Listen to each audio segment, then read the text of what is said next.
नमस्कार, सुप्रभात। आप देख रहे हैं खबर दिल्ली और समय हो चला है दिल्ली की 25 बड़ी खबरों को जानने का। इससे पहले यदि आप वीडियो को लाइक नहीं किए हैं तो लाइक कर दीजिए और चैनल को सब्सक्राइब कर लीजिए। तो आइए एक नजर डालते हैं 25 बड़ी खबरों पर फटाफट अंदाज में। सीएम रेखा गुप्ता का एक और बड़ा तोहफा, अब दिल्ली वालों को मिलेंगी सस्ती दवाएं, घर बैठे पा सकेंगे ये खास सुविधाएं। ये दिल्ली की हेल्थ सर्विस में एक नया अध्याय जुड़ गया। मुख्यमंत्री रेखा गुप्ता ने हेल्थ इंफॉर्मेशन मैनेजमेंट सिस्टम की शुरुआत कर दिल्ली के सभी सरकारी अस्पतालों को डिजिटल युग में ला दिया है। इस अत्याधुनिक तकनीक के जरिए मरीज अब घर बैठे डॉक्टर से अपॉइंटमेंट, टेस्ट बुकिंग और एम्बुलेंस जैसी सुविधाओं का लाभ उठा सकेंगे। इसके साथ ही सीएम ने 34 नए आयुष्मान आरोग्य मंदिर और 8 जन औषधि केंद्रों का डिजिटल उद्घाटन कर दिल्ली वासियों को सस्ती और सुलभ स्वास्थ्य सेवाओं का तोहफा दिया। हिम्स के तहत मरीजों को अब अस्पतालों में लंबी कतारों और कागजी कार्रवाई से छुटकारा मिलेगा। मैं सीएम रेखा गुप्ता ने कहा, हिम्स के जरिए मरीज का पूरा मेडिकल इतिहास एक हेल्थ कार्ड के जरिए डॉक्टर के सामने होगा। दवाओं, टेस्ट और इलाज का ब्यौरा एक क्लिक में उपलब्ध होगा। इससे न केवल मरीजों का समय बचेगा बल्कि अस्पतालों में भीड़ और गलत रिकॉर्ड की समस्या भी खत्म होगी। दिल्ली में कभी भी आ सकती है बाढ़, खतरे के निशान पर यमुना का जल स्तर, कई इलाकों में अलर्ट। ये देश के ज्यादातर हिस्से में इस समय तेज बारिश हो रही है। उत्तर भारत और दक्षिण भारत के राज्यों में मूसलाधार बारिश से जनजीवन अस्त व्यस्त है। बता दें कि आज भी मौसम विभाग ने कई राज्यों में बारिश का अलर्ट जारी किया है। इस बीच देश की राजधानी दिल्ली पर एक बार फिर बाढ़ का खतरा मंडरा रहा है, क्योंकि हरियाणा के हथीनी कुंड बैराज से पानी छोड़े जाने के बाद यमुना नदी का जल स्तर लगातार बढ़ रहा है। दिल्ली में 34 नए आयुष्मान आरोग्य मंदिरों का उद्घाटन, अब इलाज होगा पूरी तरह डिजिटल। दिल्ली सीएम ने गुरुवार 34 नए आयुष्मान आरोग्य मंदिरों का दिल्ली सचिवालय से डिजिटल उद्घाटन किया, साथ ही 8 जन औषधि केंद्रों का लोकार्पण किया। वहीं दिल्ली सरकार के सभी अस्पतालों को अब हेल्थ इंफॉर्मेशन मैनेजमेंट सिस्टम के से जोड़ा गया। हिम्स के माध्यम से मरीज अब घर बैठे ही डॉक्टर से अपॉइंटमेंट ले सकेंगे।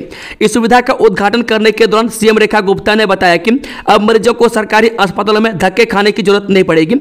मरीजों को अब अपने मेडिकल रिकॉर्ड के मोटे मोटे थैले लेकर अस्पताल जाने की जरूरत नहीं होगी। उन्होंने कहा कि आपको हेल्थ कार्ड दिखाते ही आपका सारा रिकॉर्ड एक क्लिक से डॉक्टर के सामने खुल जाएगा। मैं कौन सी दवा खाई, किस डॉक्टर को दिखाया, यह भी जानकारी रिकॉर्ड में होगी। दिल्ली में बुलडोजर कार्रवाई पर सांसद संजय सिंह का विरोध प्रदर्शन, बोले शर्म करो रेखा सरकार। दिल्ली में झुग्गियों पर हुई बुलडोजर कार्रवाई के खिलाफ राज्यसभा सांसद संजय सिंह ने संसद में प्रदर्शन किया। मैं सांसद संजय सिंह ने न सिर्फ केंद्र सरकार बल्कि राज्य सरकार को भी आड़े हाथों लिया। मैं संजय सिंह ने अन्य सांसदों के साथ मिलकर केंद्र और दिल्ली सरकार के खिलाफ जमकर नारेबाजी की। हाथों में तख्तियां लेकर प्रदर्शन कर रहे सांसदों ने केंद्र और राज्य सरकारों पर भी आरोप लगाए। दिल्ली हाईकोर्ट में 3 नए न्यायाधीशों ने ली शपथ, कुल जजों की संख्या हुई 43। दिल्ली हाईकोर्ट में 3 नवनियुक्त न्यायाधीशों शैल जैन, मधु जैन और विनोद कुमार ने गुरुवार को औपचारिक रूप से शपथ ग्रहण की। इसके साथ ही अदालत में कार्यरत न्यायाधीशों की संख्या बढ़कर 43 हो गई है, जबकि स्वीकृत कुल पद 60 है। अरविंद केजरीवाल ने कांग्रेस को बताया शादी का घोड़ा, भाजपा पर लगाए किसानों पर अत्याचार के आरोप। जब गुजरात के मोडासा में आयोजित महापंचायत में आम आदमी पार्टी के राष्ट्रीय संयोजक अरविंद केजरीवाल और पंजाब के मुख्यमंत्री भगवंत मान ने भाजपा सरकार पर जमकर हमला बोला। केजरीवाल ने कहा कि गुजरात में भाजपा का अहंकार और भ्रष्टाचार चरम पर है, लेकिन जनता का गुस्सा इस अहंकारी सत्ता का अंत करेगा। मैं साबर डायरी में पशुपालकों पर हुए लाठीचार्ज और एक किसान की मौत ने गुजरात में बदलाव की मांग को और तेज कर दिया है। इस सुप्रीम कोर्ट का बड़ा फैसला, वैवाहिक विवादों में 2 महीने तक नहीं होगी गिरफ्तारी। ये सुप्रीम कोर्ट ने वैवाहिक विवादों से जुड़े मामलों में एक अहम फैसला सुनाया। मैं कोर्ट ने कहा कि भारतीय दंड संहिता की धारा 498A अब BNS की धारा 85 के तहत पति पत्नी से संबंधित क्रूरता के मामलों में तुरंत गिरफ्तारी नहीं की जाएगी। मैं प्राथमिकी दर्ज होने के बाद 2 महीने तक न तो गिरफ्तारी होगी और न ही कोई अन्य कार्रवाई की जाएगी। यह आदेश इलाहाबाद हाईकोर्ट की गाइडलाइंस के आधार पर दिया गया, मैं जिन्हें सुप्रीम कोर्ट ने लागू रखने का निर्देश दिया है। 7 महीने में लापता हुए 8,000 लोग, नहीं मिल रहा सुराग। राजधानी दिल्ली से आई हैरान करने वाली रिपोर्ट। जनवरी से लेकर जुलाई महीने के बीच अब तक राष्ट्रीय राजधानी दिल्ली से करीब 8,000 लोग लापता हुए हैं, जिनका कोई सुराग नहीं मिल पाया है। मैं दिल्ली के बाहरी उत्तरी जिले में लापता होने वाले लोगों की संख्या सबसे ज्यादा है। यह जानकारी जोनल इंटीग्रेटेड पुलिस नेटवर्क के आंकड़ों से मिली है। मैं जीपनेट के मुताबिक इस वर्ष 1 जनवरी से 23 जुलाई के बीच लापता हुए 7880 से अधिक लोगों का अब तक कोई सुराग नहीं मिल पाया है। इनमें 4753 महिलाएं और 3133 पुरुष शामिल हैं। आंकड़ों के मुताबिक बाहरी उत्तरी दिल्ली जिले में गुमशुदगी के सबसे अधिक 908 मामले दर्ज किए गए, में जो बावाना, स्वरूप नगर और समयपुर बादली जैसे इलाके के हैं। में रिपोर्ट के मुताबिक नई दिल्ली जिले में लापता लोगों की संख्या सबसे कम 85 है। हाई सिक्योरिटी वाले नई दिल्ली क्षेत्र में तिलक मार्ग, चाणक्यपुरी और संसद मार्ग जैसे क्षेत्र शामिल है। ये दिल्ली में सड़कें बनी दरिया, स्कूल ऑफिस से जाने वालों की बड़ी मुश्किलें, बारिश का अलर्ट फिर भी हुआ जारी। ये दिल्ली में 23 जुलाई को तेज बारिश से कई इलाकों में जल भराव और ट्रैफिक जाम की स्थिति बन गई। आईएमडी ने आगामी दिनों में और बारिश की चेतावनी जारी की है, जिससे और मुश्किलें बढ़ने की आशंका है। बारिश के बाद दिल्ली के Sangam Vihar, MB road, Mehrauli, Badarpur road, Kailash colony, South Extension, ITO और NH 8 जैसे इलाकों में गाड़ियों का चलना मुश्किल हो गया। में जगह जगह जल भराव से गाड़ियां फंस गई और लोग पैदल ही रास्ता तय करने को मजबूर हो गए। इस हालात पर विपक्षी आम आदमी पार्टी ने सत्तारूढ़ बीजेपी पर तंज कसा।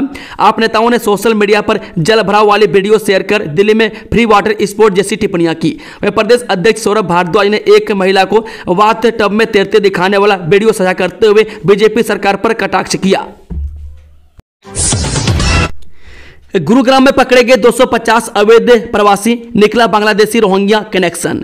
गुरुग्राम में अवैध रूप से रह रहे लोगों के खिलाफ पुलिस की बड़ी कार्रवाई ने शहर की सफाई व्यवस्था को बुरी तरह चरमरा दिया है। पिछले एक सप्ताह से चल रहे इस अभियान के तहत 250 से अधिक लोगों को हिरासत में लेकर डिटेंशन सेंटरों में भेजा गया, जहां उनके दस्तावेजों का सत्यापन किया जा रहा है। दिल्ली देहरादून एक्सप्रेसवे पर बड़ा अपडेट, कब तक पूरा हो जाएगा काम, नितिन गडकरी। ये दिल्ली देहरादून एक्सप्रेसवे को लेकर बड़ा अपडेट सामने आया है। सड़क परिवहन एवं राजमार्ग मंत्री नितिन गडकरी ने बताया कि अक्टूबर 2025 में इस एक्सप्रेसवे का काम पूरा हो जाएगा। वह पूरे तरह बन जाने के बाद इसका उद्घाटन होगा, फिर इसे लोगों के आने जाने के लिए खोल दिया जाएगा। इस एक्सप्रेसवे के चालू होने के बाद दिल्ली से देहरादून जाने में लगने वाला समय 3 से 4 घंटे कम हो जाएगा। दिल्ली वालों के लिए गुड न्यूज, दूसरे राज्यों तक चलेंगी डीटीसी बसें। जी हां, डीटीसी ने अंतर्राज्यीय बस सेवा शुरू करने की दिशा में काम शुरू कर दिया। इसके लिए जल्द ही बस खरीद प्रक्रिया शुरू की जाएगी। मैं दिल्ली के पड़ोसी राज्यों के प्रमुख शहरों तक चलाने के लिए डीटीसी की ओर से 200 बसें खरीदी जाएंगी, लेकिन पहले चरण में डीटीसी की ओर से 100 बसों की खरीद की जाएगी। बता दें कि डीटीसी बोर्ड से सैद्धांतिक रूप से बसों की खरीद को मंजूरी मिलने के बाद अब जल्द ही बोर्ड बैठक में बसों के मॉडल पर चर्चा कर उसे स्वीकृति दी जाएगी। मैं डीटीसी की बोर्ड बैठक में बीते दिनों इस प्रस्ताव को लाया गया था। मैं डीटीसी अंतर्राज्यीय बस सेवा के बेड़े में 2 श्रेणी की बसों को शामिल करेगा। मैं इनमें 100 बसें सीएनजी संचालित और 100 अन्य इलेक्ट्रिक बसें होंगी। मैं डीटीसी के मुताबिक लंबी दूरी के रूटों पर सीएनजी बसों को और कम दूरी वाले रूटों पर इलेक्ट्रिक बसों को संचालित करने की योजना है। रेखा गुप्ता ने फिल्म तन्वी द ग्रेट को टैक्स फ्री किया। दिल्ली की मुख्यमंत्री रेखा गुप्ता ने अनुपम खेर के निर्देशन में बनी फिल्म को राष्ट्रीय राजधानी दिल्ली में टैक्स फ्री कर दिया है। इस फिल्म का नाम तन्वी द ग्रेट है। मैं दिल्ली ऐसा ऐलान करने वाला पहला राज्य नहीं, इससे पहले मध्य प्रदेश में भी फिल्म को टैक्स फ्री किया जा चुका है। मैं सीएम रेखा ने एक्स पर पोस्ट लिखते हुए कहा, मुझे यह बताते हुए खुशी हो रही है कि दिल्ली सरकार ने राज्य में फिल्म तन्वी द ग्रेट को टैक्स फ्री घोषित कर दिया। मैं समावेश की प्रभावशाली कहानी के साथ यह फिल्म एक यंग और स्पेशल लड़की तन्वी की मोटिवेशनल कहानी है, जो तमाम मुश्किलों के बावजूद अपने सपनों को साकार करने के लिए तैयार है। दिल्ली के चांदनी चौक बाजार में बड़ा हादसा टला, 15 फीट नीचे धंस गई एक दुकान की जमीन। जब दिल्ली में वर्षा के बीच चांदनी चौक की एक दुकान की जमीन धंस गई और वहां 15 फीट का गड्ढा बन गया। मैं गनीमत यह रही कि कोई चोटिल नहीं हुआ, लेकिन दुकान को लाखों का नुकसान पहुंचा है। प्राइवेट स्कूल से कम नहीं दिल्ली के सरकारी स्कूल, शिक्षा मंत्री सूद ने किया दावा, जानिए क्या है बताई खासियत। सर्वोदय विद्यालय में अभिभावकों और बच्चों से संवाद करते हुए शिक्षा मंत्री आशीष सूद ने कहा कि किसी भी स्कूल में दिल्ली सरकार किसी किस्म का अभाव नहीं रखेगी और न ही कोई भेदभाव होने देगी। आपको बता दें कि बुधवार को चिराग दिल्ली स्थित सर्वोदय कन्या विद्यालय में पहुंचे और ओरिएंटेशन प्रोग्राम में हिस्सा लिया। नए अकादमिक सत्र में दाखिले लेकर स्कूल का हिस्सा बन नर्सरी, केजी और क्लास 1 के लिए रखे गए इस कार्यक्रम में सूद ने स्टूडेंट के माता पिता से कहा कि वो अपने बच्चों की सुरक्षा को लेकर आश्वस्त रहें। स्कूल के लिए लेट हो जाते हैं बच्चे, फंस जाती है एम्बुलेंस से, दिल्ली कैंट के पास झरड़ा गांव वालों का दर्द। जो आए दिन राजधानी दिल्ली से अतिक्रमण के कारण जाम और हादसों की खबरें सामने आ रही है। ऐसी खबर दिल्ली कैंट इलाके के सामने आई है। वह कैंट इलाके के सामने आई है। वह कैंट स्थित झरड़ा गांव आर्मी कैंप के पास और किरबी प्लेस रेड लाइट के पास अतिक्रमण और जाम के कारण हर दिन लोग परेशान होते हैं। वह जाम के कारण एम्बुलेंस तक कई बार फंस जाती है। इलाके में आए दिन हादसे होते हैं और कई बार सड़क हादसे में वहां से गुजरने वाले स्टूडेंट भी घायल हो चुके हैं। इस बात की शिकायत भी ट्रैफिक पुलिस से की जा चुकी है। उसके बावजूद तो वहां पर कोई ट्रैफिक पुलिस तैनात नहीं है। स्थानीय लोगों का कहना है कि झरेरा गांव के एपीएफ कॉलोनी और केंद्रीय विद्यालय के पास सुबह खासकर जब बच्चे स्कूल जाते हैं उस वक्त काफी जाम रहता है। वे 50 से 60 मीटर की दूरी तय करने में काफी समय लग जाता है। आए दिन एम्बुलेंस तक फंस जाती है। यहाँ पर केंद्रीय स्कूल के अलावा 2 प्राइवेट स्कूल भी हैं, जहाँ पर हर दिन सैकड़ों बच्चे पढ़ने आते हैं, लेकिन सड़क किनारे गाड़ियां खड़ी रहती है, इसलिए हर दिन जाम लगता है। बीजेपी से अगला उपराष्ट्रपति, इन नामों पर लगा फुल स्टॉप। इन प्रमुख दावेदारों के नामों पर हुई थी चर्चा। जब पूर्व उपराष्ट्रपति जगदीप धनखड़ के इस्तीफे के बाद से भारतीय राजनीति में एक नई हलचल मच गई है। निर्वाचन आयोग ने उपराष्ट्रपति पद के लिए चुनाव प्रक्रिया शुरू कर दी है। शुरुआती दौर में अगले उपराष्ट्रपति को लेकर कई तरह के कयास लगाए जा रहे थे और कुछ प्रमुख नाम भी चर्चा में थे। अब एक बड़ा खुलासा हुआ है। सामने आई रिपोर्ट्स के अनुसार बीजेपी अपनी पार्टी से ही उपराष्ट्रपति का चुनाव करेगी। इस निर्णय पर जनता दल यूनाइटेड और तेलुगु देशम पार्टी समेत बीजेपी के सभी सहयोगी दलों ने अपनी सहमति जता दी है। सैयारा फिल्म देख सिनेमा हॉल में बेहोश हुई लड़की, वीडियो देखते ही मजे लेने लगे लोग। आहान पांडे और अनित्य पड्डा की डेब्यू फिल्म सैयारा न केवल बॉक्स ऑफिस पर तहलका मचा रही है, बल्कि दर्शकों के दिलों दिमाग पर ऐसा असर डाल रही है जो अब सोशल मीडिया पर बड़े पैमाने पर वायरल हो रहा है।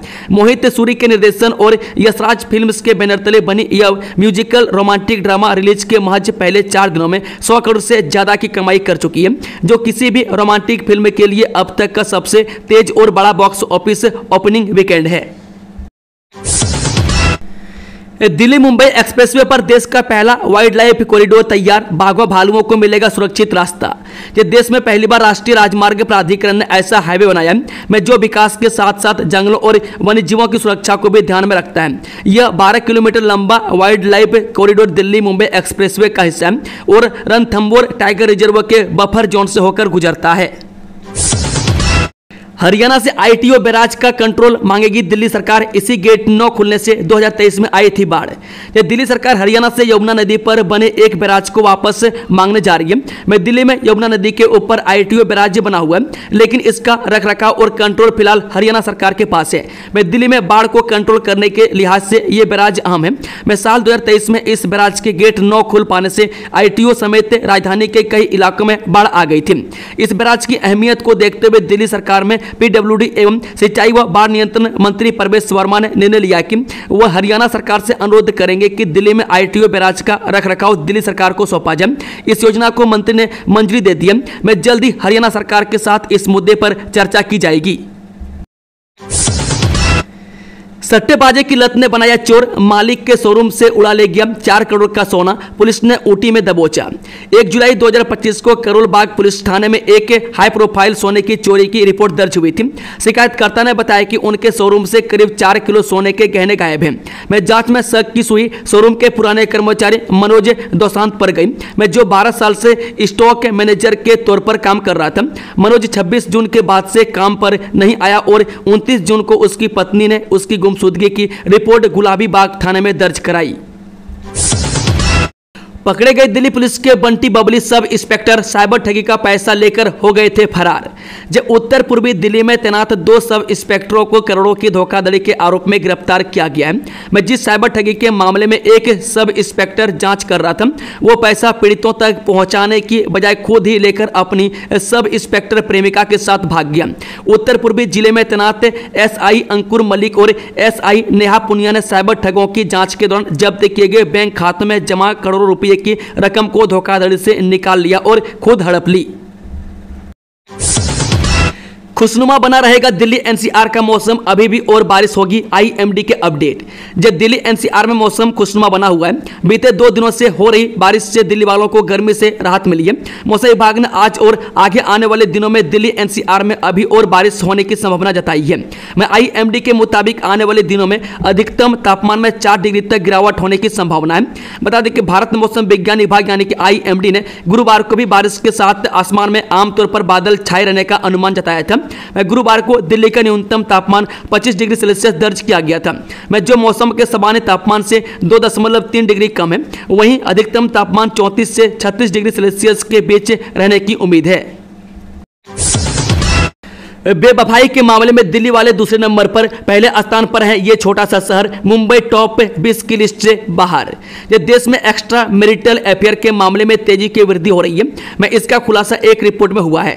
दरअसल वैश्विक डेटिंग साइट एस्ले मेडिसन ने 2025 की एक रिपोर्ट जारी की है। इस रिपोर्ट में एक्स्ट्रा मैरिटल अफेयर के मामलों में भारत के टॉप 20 शहरों में से 9 इलाके दिल्ली एनसीआर के हैं।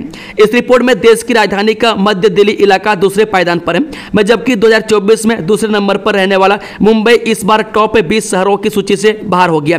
हैरानी की बात यह है कि इस सूची में तमिलनाडु का एक छोटा सा शहर कांचीपुरम टॉप पर है। इस शहर ने दिल्ली और मुंबई जैसे बड़े शहरों को भी पीछे छोड़ दिया है। कांचीपुरम पिछले साल 17वें पायदान पर था, लेकिन इस बार यह शहर पहले स्थान पर है। दिल्ली में पाकिस्तानी नेटवर्क ध्वस्त ने इंस्टा हैंडल के जरिए आतंकी तैयार करने वाला एटीएस के हत्थे चढ़ा। यह देश के दुश्मन सिर्फ सीमाओं पर ही नहीं बल्कि भारत के अंदर भी छिपे हैं, जो आम नागरिक का मुखौटा लगाकर पाकिस्तान जैसे दुश्मन देशों के एजेंडे को आगे बढ़ा रहे हैं। ऐसे ही एक बड़े नेटवर्क का खुलासा गुजरात एटीएस ने किया। एजेंसी ने अलकायदा इन इंडियन सब कॉन्टिनेंट से जुड़े 4 संदिग्ध आतंकियों को गिरफ्तार किया है, जिनमें से एक दिल्ली की गलियों में छिपा हुआ था और सोशल मीडिया के जरिए पाकिस्तान की मदद कर रहा था। रेखा सरकार की बड़ी पहल, प्रदूषण रोकने को इनोवेशन चैलेंज का ऐलान, विजेता को मिलेंगे 50 लाख रुपये। जब प्रदूषण पर काबू पाने और दिल्ली में वायु गुणवत्ता सुधारने के उद्देश्य से दिल्ली सरकार ने BS4 ट्रकों को BS6 मानकों में अपग्रेड करने हेतु 50 लाख रुपए की नवाचार चुनौती का ऐलान किया है। यह पहल वायु गुणवत्ता प्रबंधन आयोग के निर्देशों के अनुरूप ही की गई है, जिसके अंतर्गत 1 नवंबर 2025 से राष्ट्रीय राजधानी क्षेत्र में BS4 भारी वाहनों के प्रवेश पर रोक लागू होगी। दरअसल commission of air quality management के निर्देशों के अनुसार दिल्ली और एनसीआर में 1 नवंबर से एंड ऑफ लाइफ वाहनों पर पूर्ण रूप से प्रतिबंध रहेगा। ऐसे में दिल्ली सरकार ने BS4 वाहनों को BS6 में बदलने वाली तकनीक की खोज के लिए एक नवाचार चैलेंज शुरू करने की पहल की है। इस पहल के तहत ऐसी तकनीक की खोज करनी है जिससे BS4 वाहनों से निकलने वाले प्रदूषण को रोका जा सके और इन्हें BS6 में अपग्रेड किया जा सके। दोस्तों, खबरों का सिलसिला समाप्त होता है। अगर जानकारी पसंद आई हो तो वीडियो को लाइक, शेयर, चैनल को सब्सक्राइब जरूर कर लें और कमेंट बॉक्स में अपना फीडबैक देना ना भूलें। Thank you, all the best, जय हिंद, जय भारत।